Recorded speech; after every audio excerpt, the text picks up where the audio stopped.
Hello, welcome back, and as always, I hope you're doing well. Right, well, before I start, guys, did you see Charles Damiano and Hector's video yesterday on Hector's Enter the Dragon format collection? Mind-blowing video, and I got a right kick out of a pair of them doing that and giving me a shout out. I'm doing one of those stripy rambles. Yeah. Right. Woo! Stripey! Stripey! You guys are the nuts. Right, so this is my Saturday morning comments video. Saturday. In the week, I've only managed to put out one video. We've had some family issues, plus I've been building units and we've been really mega busy, and I've got a bit of an announcement to make at the end of this video, guys, so stick around for that. But I did try and reply to all the clones of Bruce Lee comments. I did try and reply to them all. Very mixed feelings. Some people said it makes your stomach churn, the thought of it, but I stand by what I said. It's a great little documentary with plenty of real Bruce Lee in it. It is a part of his legacy, whether we like it or not. That subgenre is tied to Bruce Lee, and that's just the way it is. Right. But I got a comment about the Bob Baker letters video that I did a few months ago. And then I went on to look at the comment, and there was a whole array of comments that I hadn't seen. YouTube's notifications is a little bit off sometimes. There was a whole bunch of them. Now, I know it's a controversial subject and it's a video that I did broach, but there were some interesting comments. I didn't get much hate this week as well, guys, which was quite nice for a change. But I thought I'd read a couple of these Bob Baker comments out and discuss it with you, or tell you my thoughts on the comments. So, the first comment comes from Paul Davies 7407, and Paul said, he was a man of his time. The late 60s, early 70s, this behaviour was the norm. All these so-called revelations only to serve to make him, Bruce, more human. Well, that's how I felt about it, mate. That really is. It made sense of a lot of things and of that time. I did appreciate your comment, mate, and it makes absolute sense. I agree with you 100%. The next comment, not so much. And this comes from Cool Eye 7007. I question all these so-called letters. They say it's handwritten, and yet it's all typed kind of letters. They were all handwritten, it's just that when I was reading them out, for me to read it out easier, I went on a website that transcribed the written letters into typed letters, so that's why it was just on a website that I was reading out.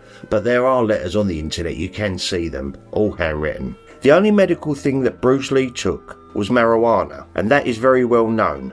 By the way, is there any video interview from his wife Linda Lee herself to confirm these cocaine and LSD rumours, saying yes, it's true? I don't think so. Are you serious? No, there isn't any interviews or video of Linda Lee saying that yes, the cocaine and LSD stories were true. Of course not. The Bruce Lee estate just stayed very quiet when all this thing came up. They didn't mention it. Literally, the ostrich syndrome. Buried their heads and just let the thing pass. And I think they done quite well considering. Since Bruce Lee died, lots of people wanted to get attention and get popular by creating all these nonsense rumours, mixing it with some truth to make it sound legit. It's very unfair to Bruce Lee himself. He was more known to eat healthy, one of the very person who thought of taking multivitamins besides his strict workout and exercise regime, very ahead of his time. Even his exercises are advanced back then. Bruce had very strong self-control, and he even discussed this all the time as part of his philosophy and way of life applications. It doesn't make sense at all to say he's also taking these other stuff to be high. Lol. Like I said, the only known thing he took was marijuana, and that's for his pain. I'm in my late 50s and been reading a lot of Bruce Lee for over 30 years and never heard of all these things until the internet and social media came along.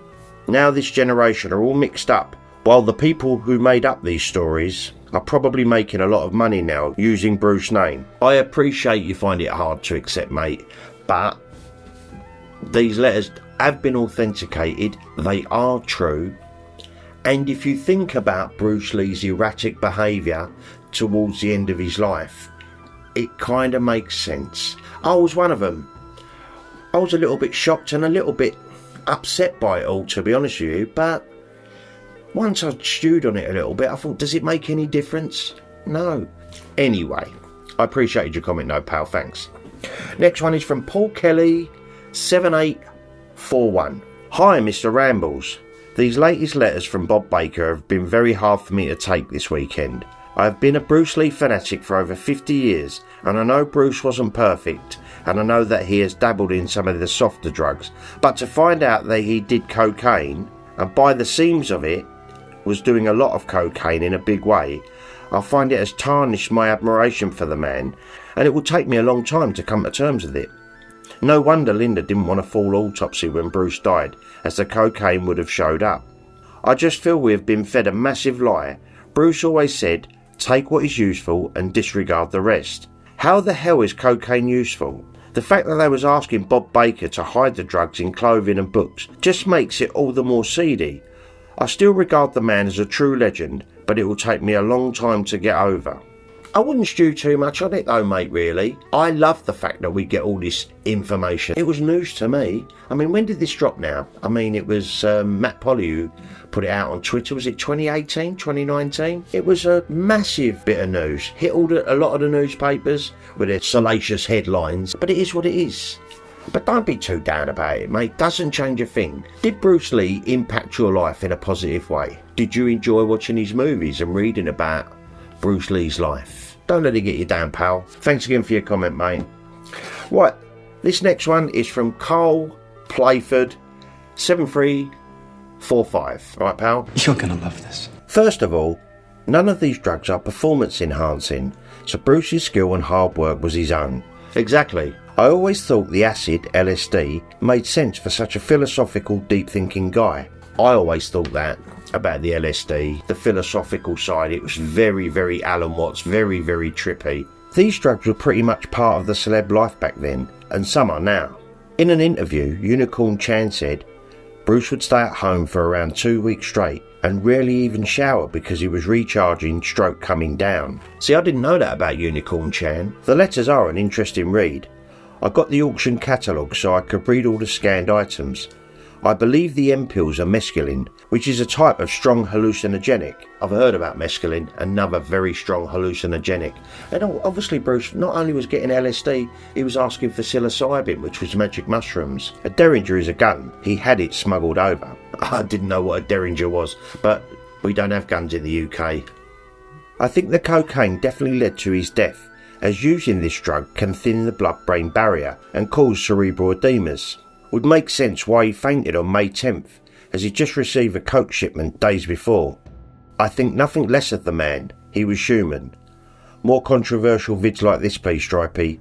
Keep up the great work. I think nothing less of the man either, mate, and I will do controversial subjects, even though them videos, when I do them, cause me a lot of hate. The speeded up nunchaku video, the Yunhua backflip, the Bob Baker letters. You do get them.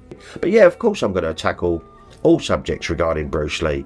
Not just the popcorn and lovely stuff, some of the other stuff that people ain't going to like. But I appreciate your comment, Carl, and thank you for your continued support on the channel. Right, the last comment, little short one, from the Johnny Lucas Filmhouse.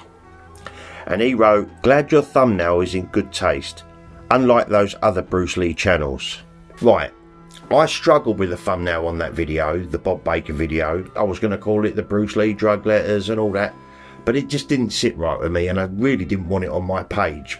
But this is what a lot of people don't get. They go, yeah, you make these thumbnails to get people to watch your videos. Why wouldn't you? You spend ages producing a video. I mean, I've spent thousands on equipment to film these things. You know, I spend ages editing the audio, the video, set up a whole room to do with it all.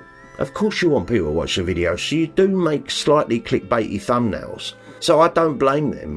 It just didn't sit right with me. So, you know, I appreciated your comment, I really did, but I clicked on them. The ones that said Bruce Lee drug letters and all of this, I watched them. Of course I did. I wanted to know all about it. But I come at it a slightly different way. I just call it the Bob Baker letters, and I thought the people that knew would find it, and the people that didn't know, whatever. So thank you very much for your comment. I do appreciate it, but I also understand, you know, when you're competing against the Beardies, the Real Bruce Lee Fight channel that put out the ultimate clickbaity thumbnails, and there's a whole load of new ones coming out now. You want people to watch your videos. You want to get your own message out there and your own point of view. So I do understand. It is you've got to juggle these things yourself. But anyway, I did appreciate it. Right, now I've got a little bit of a thing to tell you, right? The next couple of weeks, there's not going to be a lot of content from Stripey Rambles, and I'll tell you why, guys. I've been asked to photograph a wedding, right? I'm very close with a girl that's getting married, and she suffers with severe anxiety, and she didn't want anybody else to do it.